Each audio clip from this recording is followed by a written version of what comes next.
All right, that is done. Bismillah. So please do type into the chat what your name. Oh, your name we know from the Zoom, but your location and what you're hoping to get out of today's talk.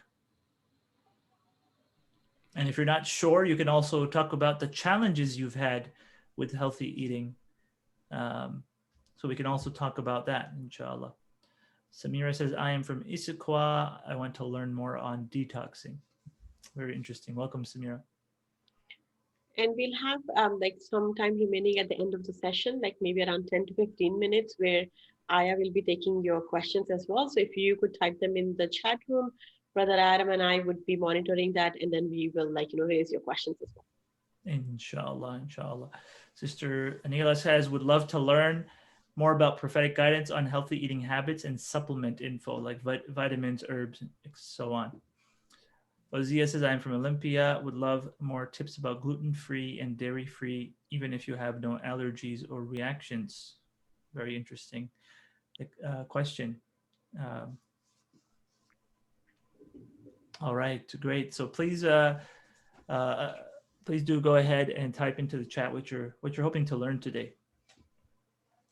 Okay, so now that we have had several people connect, we're going to go ahead and get started, inshallah. Bismillah ar-Rahman ar-Rahim, alhamdulillah, wa salatu wa salam ala rasulillah. My name is Imam Adam Jamal. I am the Director of Education here at MAPS.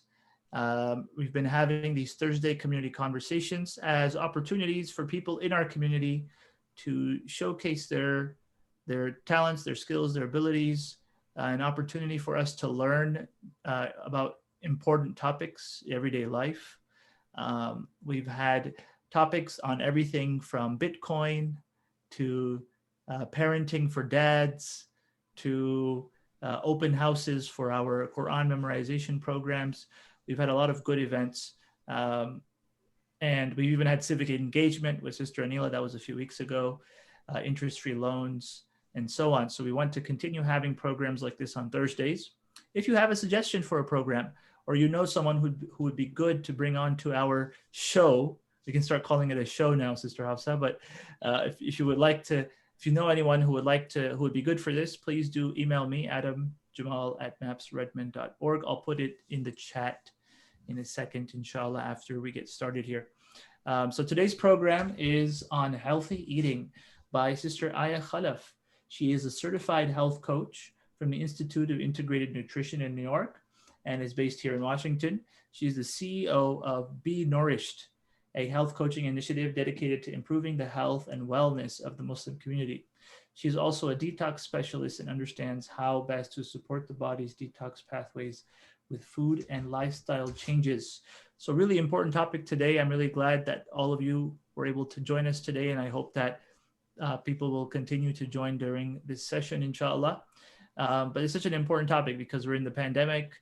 Even my dentist, I went to the dentist today. Half of my face is a little numb still. But the dentist was telling me that, it's actually, that's what's been happening, is she's seeing as well that lots of people are, snacking more. And so it's important to continue to make healthy choices, especially as the pandemic is as extended as it has been. So without further ado, I'll go ahead and hand the mic over to Sister Ayah Khalaf. I also like to thank Sister Hafsa Azaz on our MAPS board, who put this together, got in touch with Sister Ayah, and helped to organize this. So Jazakumullah khair. And Sister Ayah, please take it away. Okay, thank you. Well, thanks for the lovely introduction, and thanks for allowing me to come here on this platform and speak to everyone. I don't think I'm going to talk about myself anymore. Yeah, you did a very good introduction there. So I'm going to get actually directly in the topic. So I thought a lot about what I wanted to talk about today. And the thing is, there are so many diets that are really, they come and go, like, the keto, the paleo, the Whole30. And sometimes people really get confused about which diet to follow and what really constitutes a healthy diet. So what I decided to talk about was actually 5 things that I believe have to apply on any diet that you're going to follow to make it healthy. Because I think that all of these diets can actually be good and can get great results. And everybody does better with certain diets. But all of these diets can also be done in the wrong way if you don't know those concepts and you don't apply them. So, for example, you can go on a keto diet and eat, burgers and hot dogs and bacon all day long and cheese, and it's not going to be healthy for you long term. And you can go on a vegan diet and eat pasta and bread and rice all day. That's not going to be healthy either. So I think that whatever diet you decide to follow, learning these concepts is going to make it healthier and going to allow you to see better results. So I broke it down into 5 things, or 5 basic things that we need to look into when we want to, live a healthy lifestyle. Number 1 is the type of food that we're eating. Number 2 is the amount of food. Number 3 is the balance of food. 4 is the frequency of food. And 5 is movement and activity. And I'm going to break down each of those things and talk about each one. Just before I move forward, is the sound clear and everything good, Hafsa? Yes, and I know that you're sharing the presentation. Is everybody able to see Aya's presentation that she's sharing? Yep, I can see it. Yes. Okay, perfect. So number 1 is the type of food. So again, we can apply this to anything, vegan, paleo, or keto. The one thing that I always want to see when we're choosing what type of food to eat is that we want it to be in its natural form. We want it to be unrefined and in the closest form to the way Allah created it. So I always tell people, is it planted in the ground, on a tree? Does it roam on a farm or swim in the sea? If it doesn't apply to any of these things, it's probably not a real food. So for example, when you see a hot dogs don't really roam in farms. If you see a piece of steak, that's a completely different story. If you get an apple, that's something that grows naturally. If you see, let's say, a fruit bar, like, the fruit strips or those things they sell at Costco, that's not something that is in its natural form.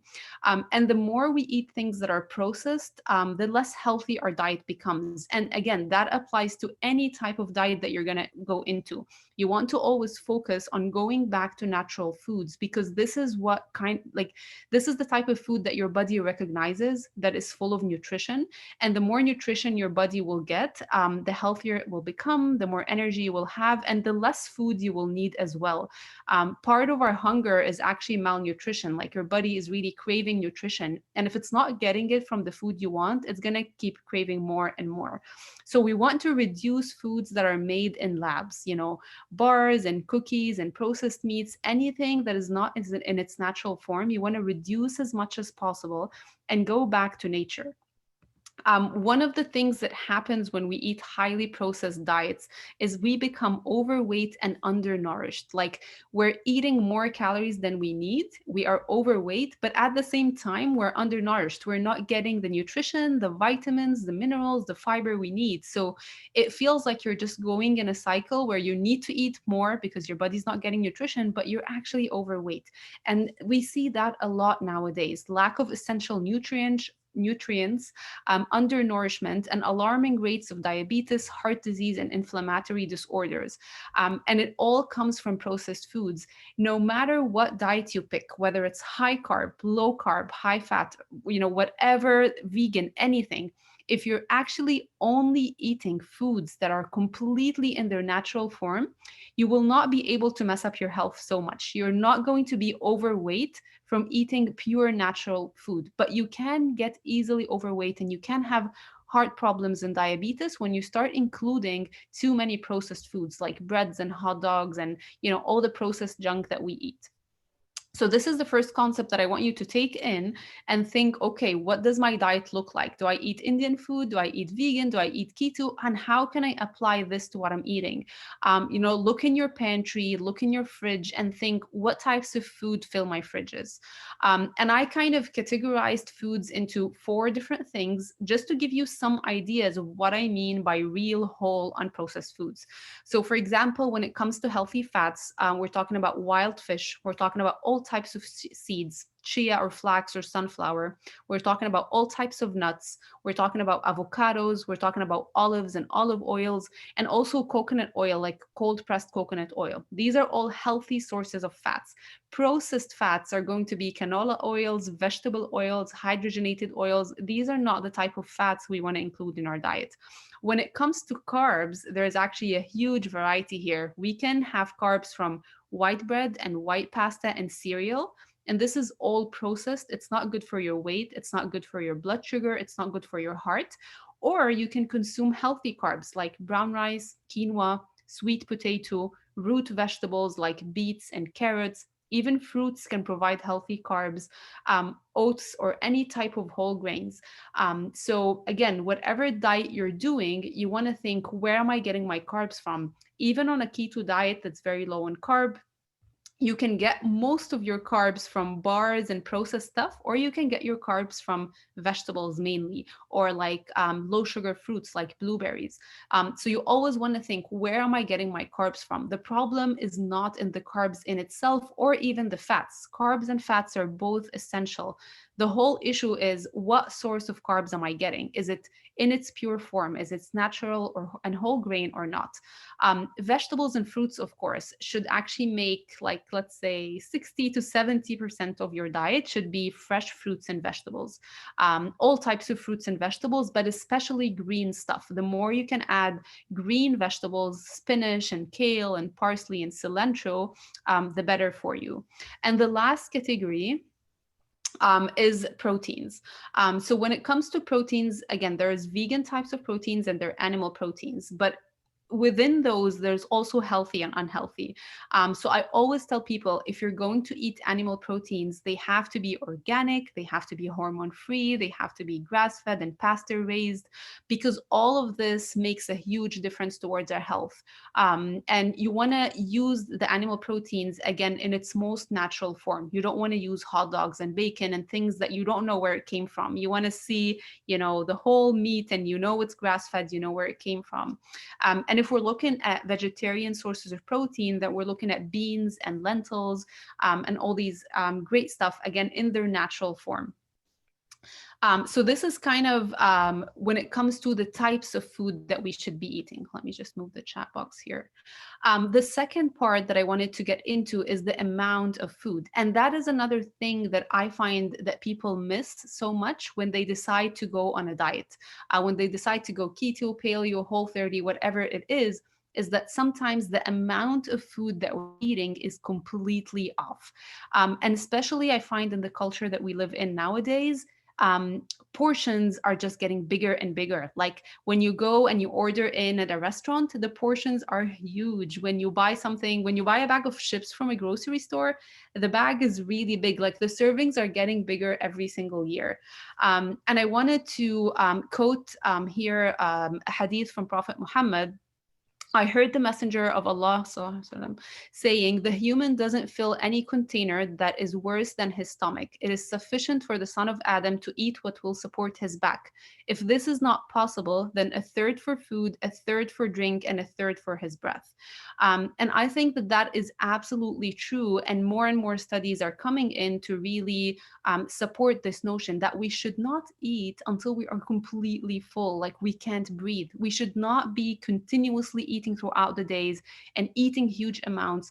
We should start getting used to eating smaller amounts and knowing that we should only eat what really sustains us. We don't need to eat until we feel like overly satisfied. Instead, we want to eat where, exactly as the hadith describes it. You want third of your stomach filled with food, third for drinking, and third for just breathing and feeling light. And so again, whatever diet you are going to embark on, you want to make sure that you're not eating huge amounts of food. You want to make sure that you're only eating when you're hungry, you're stopping when you feel kind of lightly satisfied, you're not oversatisfied with food.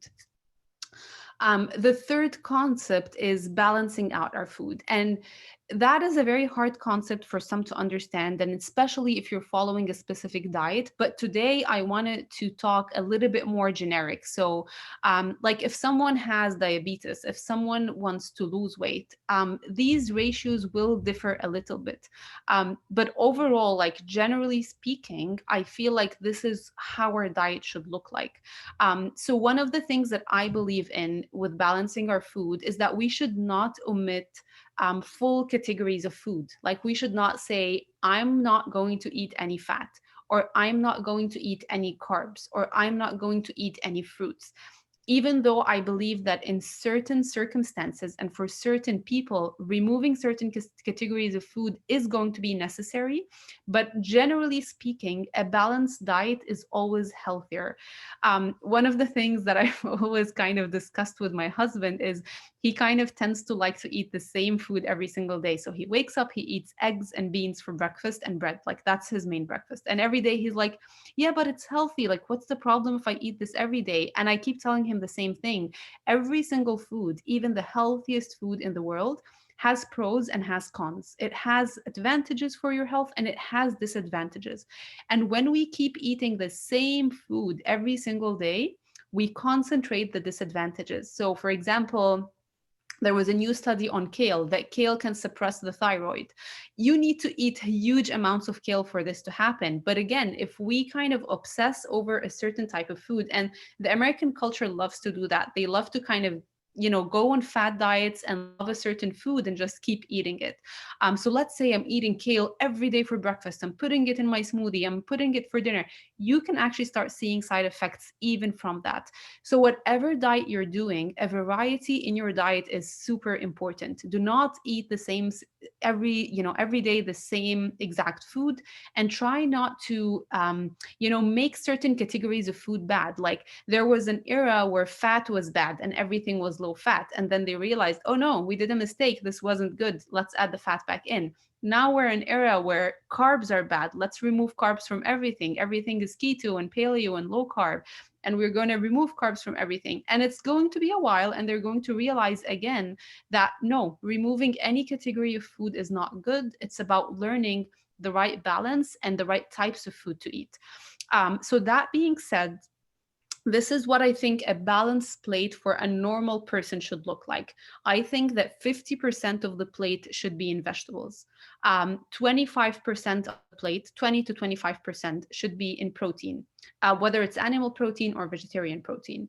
And 25% of your plate could be in carbs. And those carbs don't have to be grains. So for example, you could do brown rice or quinoa or sweet potato. Those are high carbs, but you could also use starchy vegetables as carbs. So things like beets or carrots or taro root vegetable. Root vegetables overall are starchy and they give you healthy carbs, but they're not as harsh as starchy as brown rice or quinoa. And especially for women, I find that they tend to do better on lower carb diets. And sometimes too much grains can affect their weight really quickly. So I want you to think of that last 25% that even though it is for carbs, it doesn't have to be very high carb. It could be kind of somewhere in between. And then there has to be 5% of healthy fats. So whether that comes from avocado, that comes from olives, that comes from seeds or nuts on top of your salad, or olive oil or coconut oil that you're cooking with, but you need fat every single meal in order to stay full. Without fat, we're going to be hungry quickly. Our blood sugar is going to go crazy. And that's what they realized after a couple of years of removing fat from everything. They realized, well, people are hungry. And so they make it up with eating more carbs and sugars. And that really did more harm than good. So that's kind of around the general balance that I believe is right.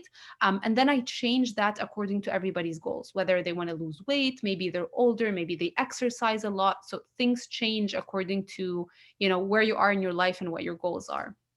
So Ayah, in the plate that you were showing in the previous slide, right? Mm-hmm. That plate looks pretty full, right? Mm-hmm. So is that, so I think one of the questions was, is this by the percentages? Is it by the weight or by the volume? Or is it a smaller plate and the food is looking big? Okay. So it's probably by the weight, not by the volume, and specifically for certain things. For example, if you're gonna do a salad bowl, and you have lettuce and spinach, that's gonna be huge in volume. But at the end of the day, it's gonna end up not being that much. Like it doesn't have a lot of, calories or anything in it. So there is a way, like if you look online, there is a way to calculate exactly how much food that you eat. But one easy way that I tell my clients is when it comes to vegetables, you're looking at least your full hand in vegetables. And then when it comes to proteins, you're looking about, sorry, I lost. Yeah, you're looking about the inner fist of your hands. So this is kind of a piece of meat or a piece of salmon, for example. And when it comes to the carbs, it's like a closed fist. So let's say you're having some quinoa, for example, it's kind of about this much. The fat is tricky to calculate. Some people kind of say it's a thumb, but it really depends on what type of fat it is. Like if it's just oils and stuff, you can go with the thumb idea. But I feel like sometimes I'm putting an avocado or something or some olives, which you can't really calculate this way. Some people are really into like exactly calculating their macros and their portions, and you can go with like weighing and knowing exactly how much you should eat. But the approach that I honestly love to do and that I use with my clients is I tell them, when you start to eat the right types of food, your hunger levels balance out. So if I put a bowl of salad in front of you, you're only going to eat until you're full and you're going to stop. But if I put a piece of cake in front of you, you can actually overeat. You can eat 2 and 3 pieces.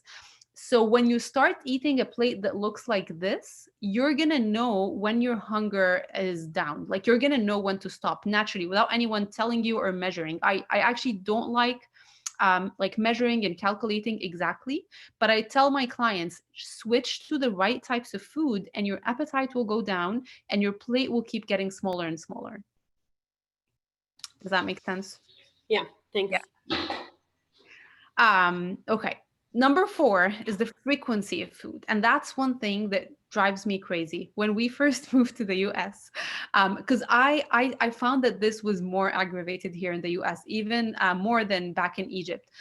When I would take kids to like a 2-hour class, they would tell me, oh, you need to send a snack for the kids because we're going to take like a snack break in the middle. And I'm like, they're going to a 2-hour class. Like, why do they need the snack in the middle? And then, I quickly realized that people here like eat all the time, like, and people are so scared to go out without food or send the kids anywhere without food, even if it's like a 2-hour trip. And there was a time when people were told that the best way to do it is to eat every 2 hours to boost your metabolism. More and more studies though are coming out against that, but before any studies come out, I always ask myself a question, because studies change. And the problem with studies is a lot of times they are made to get you a specific outcome. And it's really hard to figure out everything from the studies. Sometimes you do have to put a little bit of common sense when a new study comes out. So I always ask myself, like, does that make sense? Like, is it natural? Is it even possible for people to eat every 2 hours and still eat healthy? And I always found that I don't think that's even possible to be done unless people rely on heavily processed foods. Like, unless people are eating chips and bars and crackers, it's really impossible to prepare a healthy meal every 2 hours. I also looked at the seerah of the Prophet and how they ate. And I also looked at how people ate, like, hundreds of years ago. And it was never that people ate every 2 hours until the era that we're in, where like there's so much processed foods around and these companies need to sell their foods. So they need to convince you that you need snacks and that you can't go hungry and that you need to have food all the time. So all the new studies support the idea that the more frequent you eat, the less your body can burn. Because every time we eat anything, even if it's a healthy food, our insulin levels go up. And as long as our insulin levels are up, our body isn't really burning efficiently. A better way to go about it is you need to eat a meal, you need to get full, eat a balanced meal, and then you need to wait 3 or 4 or 5 hours until you really start to feel the second bout of hunger, like you really start to feel hungry, and then you eat again. But we shouldn't eat just because we're scared to get hungry or we don't want to get hungry between the meals. We should allow a good amount of hours. And when you learn to eat the right types of food and the right balance of food, what happens is these hours will keep extending. Like if right now your cereal gets you full for 2 hours, when you eat eggs and avocado and spinach for breakfast, you're going to find yourself full for 4 or 5 hours. So one of the things I want you to notice next week as you start changing your diet, hopefully, is when are my hunger levels really kicking in? Like if I had a good breakfast, when do I really feel like I'm hungry? Because sometimes we just eat every 2 hours because we're used to it, because we're told we should do it. But a lot of the times we're not really hungry during that time. Another thing that I really believe in is intermittent fasting. And I try to actually, I started to call it restricted, like time restricted eating instead of intermittent fasting, because I know that for a lot of Muslims, fasting for us is like the Islamic fasting. And we don't do it for health benefits. We do it for, the thawab of it and everything. So I always try to kind of split those two things so that you don't get confused. The whole idea of time restricted eating is that we should not be eating all day long. We should have a start time to eat and a stop time. We shouldn't eat continuously. And I found that that was one of the tips that helped my clients and helped me so much, because what happens when you are continuously eating is that your appetite is always going. You always feel hungry. You always feel ready for the next meal. And that counts even if you're going down on your calories. So if you're down on your calories, but you're still eating every 2 to 3 hours, you're eating until bedtime, you're eating the moment you wake up, you feel like you're always hungry and you're kind of battling that hunger. And that is not an easy thing to do. But when you start to explore intermittent fasting, when you start to have, let's say, 14 to 16 hours a day where you're not eating anything, what you're going to notice is that your appetite will shut down. Because when we fast, in the beginning, you're going to get some hunger hormones, and then the hunger hormones go down, and your appetite just really slows down. So, one of the things that I highly recommend for my clients is when you wake up in the morning, do not put anything in your mouth until you feel actually hungry. And if you notice, and I want you to try that experiment tomorrow, if you notice when you wake up, you're not really hungry. You're just ready for breakfast because you're used to it, but you're not hungry. Nobody wakes up extremely hungry. And I want you to wait and see how many hours it will take you to feel, that first real hunger, and then eat. And you're going to find that that's going to be like 2 to 3 hours after you wake up. And then 6 or 7, I want you to stop eating. Like just drink, fluids, herbal teas, things like that throughout the night. That period, that 12 to 14 to 16, however you can push it, that period of not eating is going to give you so much benefits. So I gathered here some of the health benefits of intermittent fasting. And again, I'm not getting into the Islamic fasting. I'm just talking about having 16 hours of no food. One of the things that happens after 14 hours of fasting is that your body regenerates your immune cells. And it kind of, they call it like a recycling system. Your body starts to get rid of the bad cells that your body doesn't need, and kind of regenerates them and make new cells. It does the same to your immune system. You regenerate your immune system. And that is because when we're not eating, we are allowing our body to focus on other things. We're allowing the body to go through that process. When we are continuously eating, believe it or not, that's actually a burden on the body. Your body needs to digest, your body needs to detox, your body needs to do a lot of things. And so allowing that period of rest will allow your body to regenerate, to strengthen your immune system. I was actually reading in one article that in some of the cancer treatments right now, they actually include fasting to boost the immune system of patients as they go through chemotherapy, because they found that it was one of the strongest methods to give your immune system a boost. So then, Ayah, when people are like, like if they stop eating around like 6 or 7 p.m., then the night time is included as part of the fasting, right? Yes, it is included as part of the fasting. So you what you need to do to hit a 14 hours is just stop eating a little bit early and don't eat up right when you wake up. Like give yourself a few hours in the morning and you'll find that you easily hit those hours. And that's what makes it a bit easier than our regular Islamic fast, or that's what makes it, it can be part of your daily life because you're eating during the day when you need to eat, and you're kind of stopping to eat at night when your body is actually resting and it's not in its best metabolic state anyway. Can you drink a coffee? So coffee and tea, if they don't have any sugar, Early morning. yeah, they don't break your fast. Like realistically, they don't break your fast. But from a health point of view, it is not good for your stomach to actually have coffee on an empty stomach. So that's why I just try to get my clients to push their coffee closer to their breakfast as much as possible because it's highly acidic. And so if you have it, like let's say 3 hours before your breakfast and it just sits there, it can actually aggravate a lot of digestive problems. But from a fasting point of view, you will stay fasting as long as no calories enter your body. So herbal teas, black tea, coffee doesn't really break your fast. A second benefit of intermittent fasting is it can help you lose weight and specifically belly fat without even changing your calorie intake. Like if you do two studies where people are eating the same exact food, but one is eating all day long and the other is restricting the time to eat, they eat to 8 hours, they lost more weight and they lost belly fat. And that is because fasting reduces your insulin so much. And insulin is the main hormone that you want to control when you try to lose weight. You want to always think of insulin as the key to your fat cells. If there's no insulin, your fat cells are locked. They are not in storage state. When your insulin is high, your fat cells are open and they're ready to store fat. So when we go 4, 5, 6, 7 hours without food, our insulin levels drop dramatically. And that way our body is burning fat more efficiently, even if we're eating the same amounts of food. Fasting can also help reduce insulin resistance, which is one of the main reasons why people cannot lose weight today, is they have insulin resistance. And that's why people sometimes need to go down so much on their carb intake, so much on their sugar intake, even from fruits, because their body is insulin resistant. So fasting is actually one of the most effective approaches to help rebalance the insulin resistant, lower the risk of type 2 diabetes. Fasting actually proved to reduce inflammation and oxidative stress in the body. It has been proven to be beneficial for the heart. It can also cause cellular repair, which we talked about in number 1. It is great for the brain and for the focus and for the memory. And it can also extend your lifespan.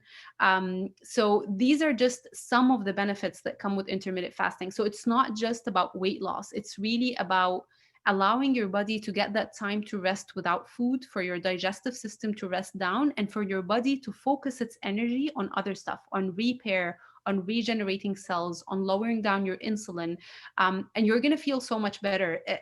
I want to say that it could be hard the first few days, but just like in Ramadan, your body gets used to it so quickly. Like you're going to be hungry the first few days, you're going to be thinking about food, but really quickly your body will adjust and it's going to become just another habit. Like for me now, it's just that I can't really eat at night. Like it doesn't feel right. If one day I eat at night, it doesn't even feel right to me.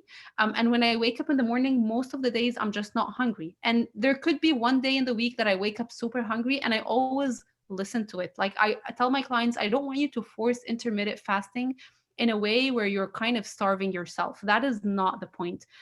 The point is to find that balance and know like how much food your body really needs, because no one really needs to be eating all day long. We all need that period of rest, and we all feel better when we do it. And you want to do it in a way that is gradual and that doesn't feel like you're starving yourself or you're really like fighting your hunger. So you can actually start with like 12 hours and just keep extending to like see, you know, how things are going to go. Another ayah that I wanted to talk about was an ayah in Quran that says, eat and drink, but do not be excessive, for God doesn't love those who are excessive.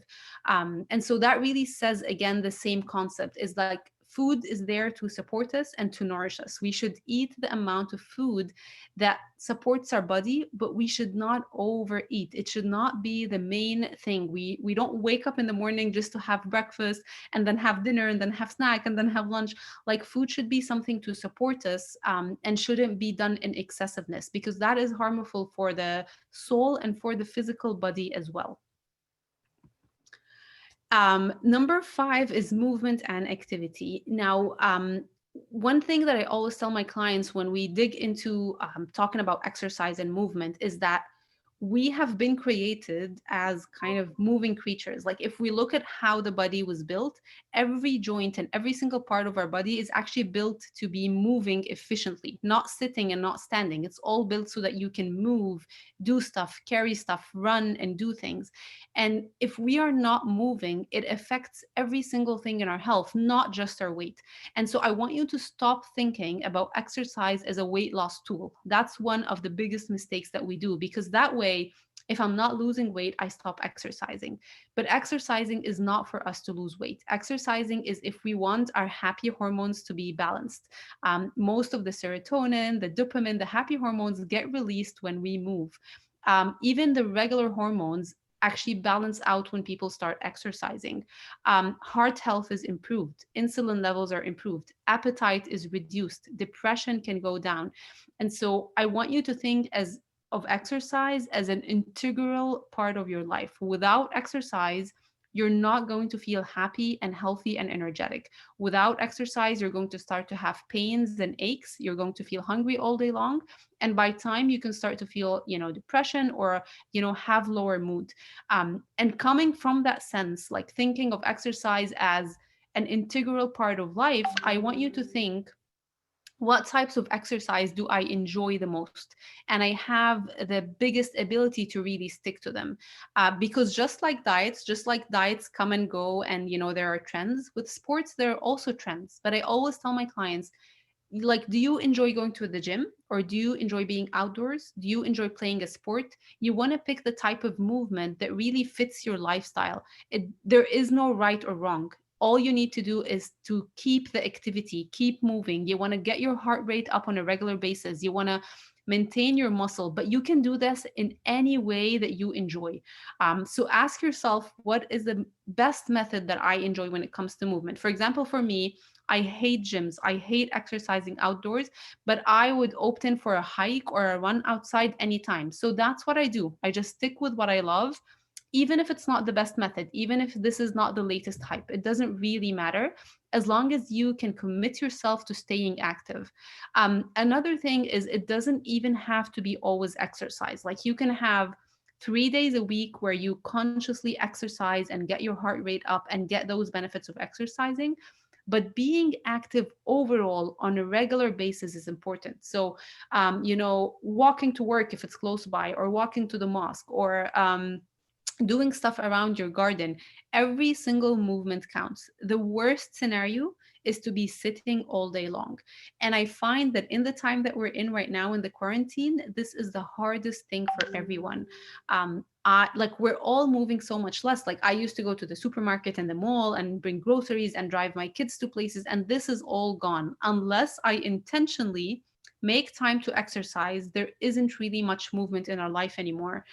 So this is important now more than ever, to commit yourself to a daily hour or something every day, whether it's a light walk, whether it's a hike, whether it's playing sports with your friends, maybe biking with your kids, maybe doing a home workout. It doesn't matter, as long as you commit yourself to keep moving. And it's going to be the hardest the first week, but once you feel the benefit, once you feel the improvement in your energy and in your health and your mood, it's going to become easier and easier to stick to it. It's because it was wet and it didn't taste as good for me. I don't know. So I didn't like it that much. Somebody answered by mistake. Sorry, go ahead, Ayah. Okay, it's okay. So Abu Huraira would describe Prophet ﷺ in a hadith stating, I didn't see anyone walk faster than him, as if the earth folded for him. A few moments ago, he would be here and then there. We found it difficult to pace when we walked with him, and he walked at his normal pace. So he's basically describing that the Prophet used to walk really, really fast all the time. That was just his normal pace. And that's what I'm saying, that being fit is not just about how many times you go to the gym or how much weight you carry. It's about being active overall, like intentionally walking faster, intentionally doing stuff that involves movement. Like on the weekend, when you plan an outing, don't just plan a restaurant, plan a hike, plan a walk, plan something that involves some sort of movement, so that at the end of the day, you are overall active. You are moving the majority of the time rather than sitting most of the time. So these were really the 5 things that I wanted to talk about, and I'm just going to go over them really quickly so that you can kind of recap. And again, you can apply them to any of the diets that you are deciding to follow. So the type of food, going back to natural, unprocessed, real foods, the amount of food, making sure that you are not overeating, that you're only eating to sustain your hunger, where you still feel light and energetic after you eat, the frequency of food. We don't need to eat every 2 hours, and we don't need to eat all day long. All we really need is like 2 to 3 meals at most throughout the day through an 8 or 9 hour period. And then we should stop eating and let our body rest. Number four is the balance of food, making sure we always have a variety of foods, because concentrating on one certain food concentrates the benefits but also concentrates the drawbacks, making sure that 50, 60, or 70% of our diet is in vegetables. And then the last point was being active overall, whether it's sticking to an exercise routine or just moving throughout the day and including more activity. So I'm going to pause here to get the questions, and then we can move a bit more. Thank you, Ayah. I think we have a lot of questions to go through, so I think it will be a good stopping point here. Do you want me to go from the beginning and go through them, or do you want to tell me what? I'll tell you, yeah, so that Okay. so you can concentrate on Okay. answering the questions. Perfect. The first question we have is they want to know more about detox. Can you just explain to us, like, that word itself looks so mysterious to me. Like, what do you mean by detoxing? Okay. So our body detoxes all of the time. It detoxes toxins that come in from the air, from the food, from the water. And our liver mostly does, the livers and the kidney does a lot of that. But in order for your body to detox, the body actually needs certain components from the food in order to detox properly. And in a perfect scenario, your body is probably going to be able to detox without you doing much. But in the times that we live right now, we are exposed to so much toxins. Like even the breast milk is tested for high levels of toxins, and so the baby is getting toxins, from day one. So most people, their liver find it really hard to release these toxins in an efficient manner. The second problem is if we're not taking in the right types of food that support our liver, that makes it even harder. So, for example, our liver needs circiferous vegetables to detox, like kale and broccoli and Brussels sprouts. These are vegetables that have a lot of the components that the body needs to detox.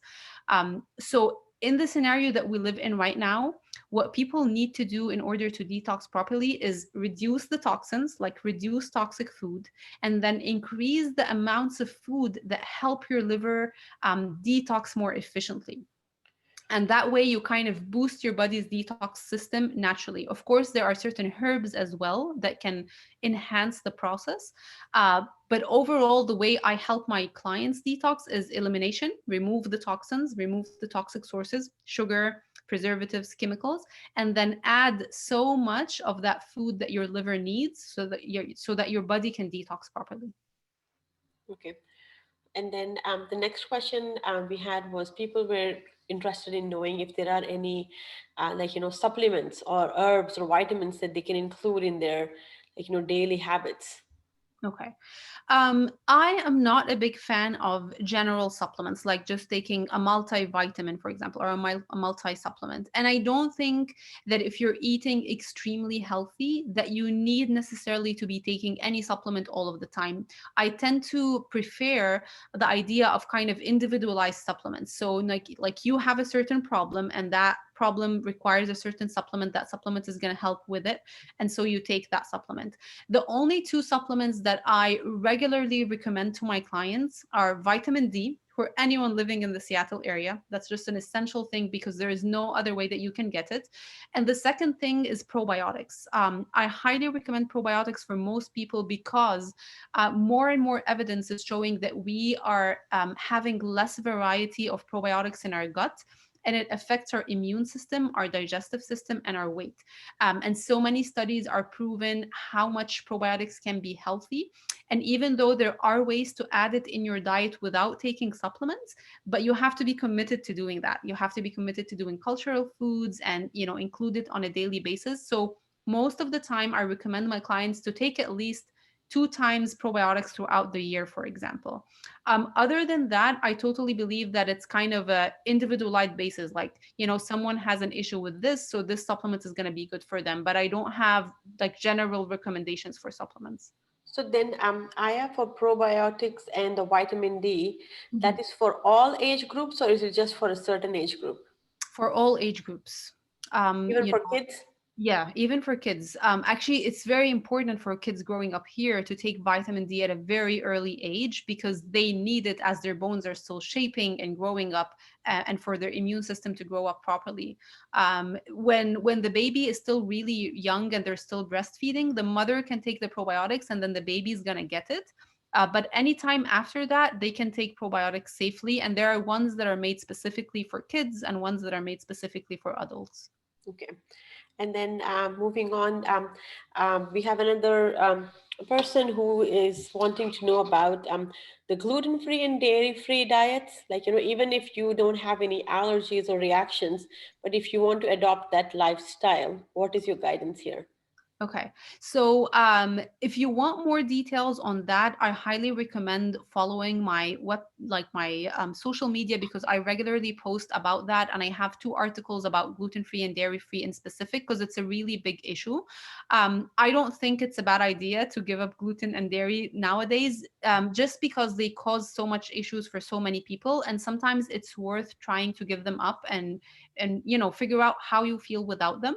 And there are alternatives for everything. Like you can opt in for almond milk and coconut milk. You can make your own gluten-free breads. The only thing that I would say about this is there are so many junk dairy-free and gluten-free options. So going dairy-free and gluten-free does not mean healthy. Actually, most of the time, the gluten-free breads that are sold in the grocery store are full of junk. They're worse than the regular bread. So if you want to make that switch, you want to make it in a healthy way. Like you want to opt in for almond flour bread or gluten-free whole grains. You want to make sure that if you use dairy-free options, you're picking ones that are without preservatives or sugars. So Hafsa, just to know that there's another and it's .com, not .org. So for the website link, I can post the right one if you want. Okay. Let me post the correct one. Let me delete that then. Hold on. Yeah. So just make sure that as you do that switch, you are looking for the healthier alternatives and you're not just going for anything that's gluten-free or dairy-free. That would be my advice. Okay. So the website link that I sent, that is an incorrect one because it's BEENOU. So I will send the right one. So please ignore mine that I copied. Okay. And then moving along, we have a bunch of questions from folks wanting to know more about intermittent fasting, especially in terms of the morning, like the breaking of the fast before that, right? If they ingest some sugar in their coffee, or if they have some cream in their coffee or tea, like how bad is that if they do that? So any single calorie is going to break your fast. And the thing is, if you break your fast, you're not getting the benefits of intermittent fasting. You can get the benefits of pushing off breakfast, but you're not getting the benefits of fasting. Fasting in a way that promotes cell regeneration, that lowers down insulin, is only going to happen if you are completely fasting. And there's actually new evidence that even studies like the dry fasting, like the Islamic fasting, even without water, and they're seeing even much more benefit in that. But I know that that's not something that people can do on a regular basis or every day. So with intermittent fasting, any single calorie is going to break your fast. So the only things you can have when you are fasting are water, herbal teas without any sugar, without any sweeteners, no stevia, no honey, nothing, no cream. You can have plain coffee, plain black tea. But if any calorie comes into your mouth, you broke the fast. It's not going to be the same anymore. And the thing that I want you to realize is when you try to eat less, your hunger stays. Like you still feel like you want to eat. Like, for example, if you wake up and eat breakfast and you eat nothing until 6, you're going to be starving. But if you wake up and you fast until 6, you're not going to be so hungry at 6. Your appetite is going to be suppressed. So it's actually easier to not eat anything than try to eat small stuff. So again, so that being said, you cannot have cream or sugar when you're doing intermittent fasting. It's going to break your fast. So even the sweeteners, like the 0-calorie sweeteners, that's a myth then? We cannot take that? So there is a debate about that. Some people consider it okay. Most people, though, say that if you put anything sweet on your tongue, even if it's a 0-calorie, your body still produces a degree of insulin. So honestly, I feel like it's better to even skip on the artificial sweeteners, because you want to enhance that period of, I'm not eating right now. This is not time to eat. I'm in a resting phase. I can drink stuff, but I'm not eating. And I actually, again, find it easier, because as long as you're consuming that sugar taste, you're also kind of, inducing your appetite again. But when you just completely stop and go cold turkey, your appetite will eventually stop. So there is a debate there, but I tend to think that it's safer not to do even like those types of sweeteners. And then what about different types of waters? Because I know that like there's a lot of spa waters, right? Like, you have, like you add lemon or orange or pineapple, or like, to just have some kind of flavor to your water. Yeah. What's your opinion on those? So lemon will be okay, but if you put like pineapples or fruits, it's still going to produce some sugar in that water. So it's still going to break your fast.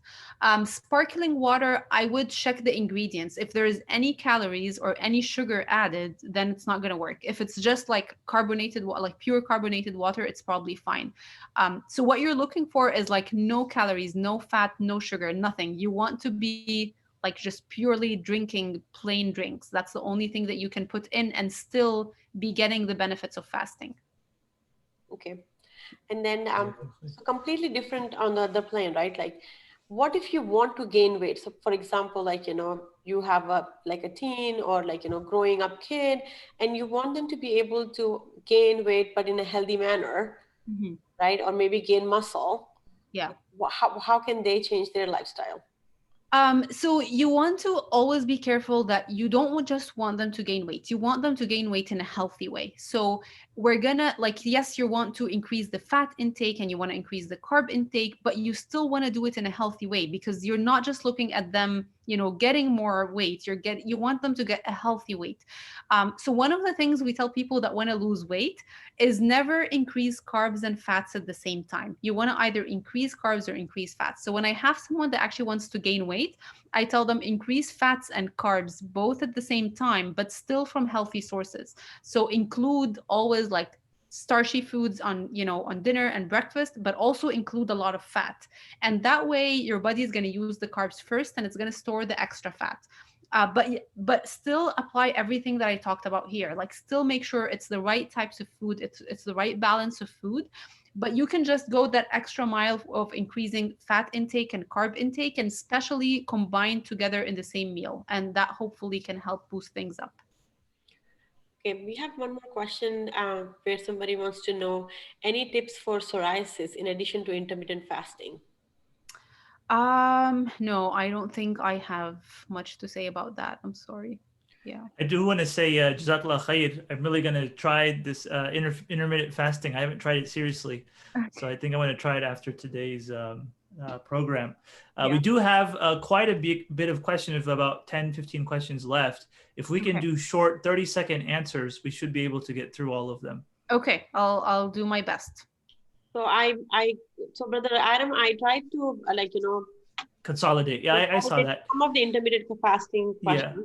There was one question about if you are breastfeeding, is there a specific diet if you want to do intermittent fasting or something like that? So you can try intermittent fasting when you're breastfeeding, but I don't recommend going extremely long hours, like maybe 12 hours at most. And you need to listen to your body. Like if the milk goes down, like just stop it. Like you need to know that this is not a regular period. Other than that, really everything that applies to everyone else will still apply to anyone that's breastfeeding. I would just put an extra effort into making sure you're getting healthy fats and a lot of liquids. Those two things really help make the breast milk. And listen to your body. If you do anything, like if you go too low on your carbs and you find the milk is going down, then just wait on it. Maybe it's not the right time. Okay.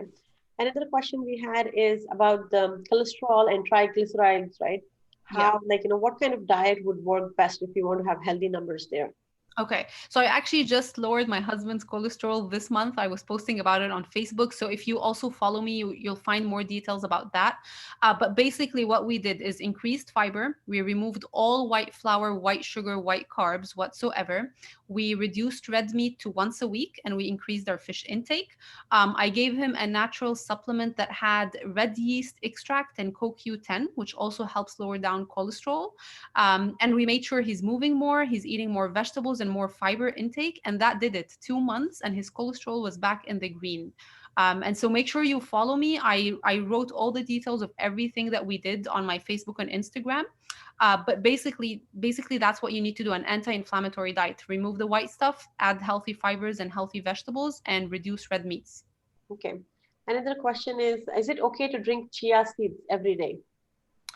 That's a really big question. I don't think I can answer it in 30 seconds. But I think if it's like 1 cup a day, then yeah, there are pros and cons to it, just like a lot of other stuff. One of the things I try to get my clients to is that for them not to need to drink coffee, like tea every day or coffee every day. Like I like it to be a luxury. She can drink it to enjoy it, but she will have energy. She's not going to wake up with a headache if she doesn't drink it. What about black seed supplements? Because there's a lot of, like, in the media, you see, like, a lot of people Yeah. who are not Muslims are getting on the bandwagon of trying black seed. So either they are, like, consuming it in different forms. What do you recommend? I actually just did a research on black seed, and I'm posting the blog next week about it. There are tremendous studies nowadays about black seed and its benefits. And we have a hadith from the Prophet saying that black seed can heal anything except death, I think. So we already have that belief that it's good for us. And now we're having studies to back that up. Not that we needed it, but we have it. Our grandmother actually used to have a jar of honey with the black seeds in it, and we used to just take a spoon from it every day. And I would say this is the most natural way to consume it because you're consuming the whole seed. But then if you don't like the taste, you can definitely have it as oil or have it as a capsule. And there are so many benefits for the heart and for the joint pain and for the immune system. And so, yeah, there's a lot to learn about that. I'm going to be posting about that in just a couple of days, inshallah. And so there is one more specific question with respect to more supplements. And I know you said that you don't like to recommend supplements, but omega-3s or collagen, there are some, like, should you, like, do you recommend those? Omega 3s are great, and especially if you have issues with cholesterol. So, if you're not so committed to make sure you're getting it from your diet by eating a lot of fish and a lot of seeds and a lot of nuts, I don't think it will harm to take the supplement. But what I meant is you don't have to. You can get it from your diet if you really commit to it. The second one was what? You said omega 3s and And some kind of collagen, I think. collagen. Yeah. Collagen is great for your joints and for your gut. So I always recommend it for my clients that have gut issues or digestive issues or joint pain overall. A natural way to get collagen is by doing bone broth, and you can do it and drink it on a daily basis. And this would be the most natural source of collagen that you can get. But if you can't commit to that, then you can definitely get some sort of organic grass-fed collagen powder and add it to your smoothies or add it to your food. And someone is asking about the cholesterol supplement. So again, if you follow me on Facebook, I have the exact link from it, but the brand is called Thorn. And the components were red yeast extract and CoQ10. But if you follow me on Instagram or Facebook, you'll find the exact link and you can just order it right away from Amazon. And I know we're almost out of time. So, Sister Ayah, do you just want to briefly talk about the programs that you offer? Yes. And so that was the next thing that I wanted to get into. So let me actually go to the last slide first. So if any of you need help with weight loss or eating healthy or gut healing, you can go to my website, benourish.com. You can book a free consultation with me, and I can actually help you figure out which program fits your need. We are starting a winter detox program right after Thanksgiving. So that's another way that you can hop in, and I'm going to talk about the program in just a minute. And you can follow me on Instagram or Facebook, benourish.ayah. And I post regularly information about all these topics that we talked about today. The winter detox is basically a 2-week detox where I teach you how to eat in a way that supports your liver, as we talked about, and how to eliminate the sources of toxins so that your body can start to cleanse, you can start to feel better, have more energy, lose weight, reduce the bloating and the digestive discomfort. And it's all through natural food. And this is not an all juice detox, because I know a lot of people, when they hear the word detox, it's like, we're going to drink juices all day. This is a very light detox. You're going to be eating salads. You're still going to have some protein. You're not going to be hungry. But you're just going to learn how to support your body in a better way so that it detoxes and reduces the inflammation. And for everybody that attended the session today, I'm giving out a 10% coupon. If you at checkout, once you check out and you put it in your cart, if you put the coupon 10 off, you'll get the 10% off. So if you go to my website, benourish.com, go under programs, you're going to find my winter detox there. And again, we're going to start the next round like the first week of December, like a little bit after Thanksgiving. But I also have a weight loss program specifically designed for women. And I have a gut and immune healing program that is designed for people who have digestive problems or autoimmune conditions. I also have a clean keto program. And I know some people asked about the keto here and we didn't have time to get down to that. But again, I'm actually posting a blog about what I think about keto tomorrow. So stay tuned on my social media and you can read more about the keto and what I think of it, inshallah. Okay, and again, I have added the, I reposted all the 3 links from Ayah, so you can follow her on her Instagram, Facebook, and her website as well. Thank you. And I think we all got almost all the questions, right, Baran? Yes, I think we did. Jazakallah khair, Sister Ayah, for joining us today. It was an incredible program, so important. I think there was a lot of excitement in the chat. I've never seen this many questions. I know people have a lot of questions about this because they have their personal situations and their personal ideas on how they want to get healthy. Yeah. So Jazakallah khair for being very open and broad with all the different things that people were asking. Yeah. And I'm glad that you were able to respond to that, inshallah. You're welcome. It was my pleasure, and I hope that I was able to benefit everyone that attended today, inshallah. Inshallah, alhamdulillah, I think you did. And Jazakallah khair, Sister Hafsa, for helping me to host this and as well as organizing this program and inviting Sister Ayah. Those of you who would like to see more of these kinds of programs, please do let us know what your topics are before we end today. What are some topics that you would all be interested in the future? I know some of you have been attending time after time. Some of you are new here to our Thursday night conversations. So what are some other programs that you would be interested in hearing about Thursday nights? Please type that into the chat, inshallah, as we conclude here. And with that said, I ask Allah subhanahu wa ta'ala that He accepts from those that have attended today and from those that have presented today. I ask Allah subhanahu wa ta'ala that He helps us to be healthy, not only in our mind, body, but also our spirit and our soul. I ask Allah subhanahu wa ta'ala that He gives us the ability to take care of our bodies, which are an amana for us, and that He has given us. And I ask Allah subhanahu wa ta'ala that He guides us and He accepts our good deeds and forgives our shortcomings. Inshallah, we will see you all, inshallah, tomorrow for Jumu'ah. Otherwise, that's it for now. We will not be having a program next week because of Thanksgiving, and we'll be starting back up in December, inshallah, with our Thursday night programs. Jazakumullahu khairan, everyone. Assalamu alaikum wa rahmatullahi wa barakatuh. Wa alaikum salam. Thank you, everybody. Thank you for joining us. Assalamu alaikum.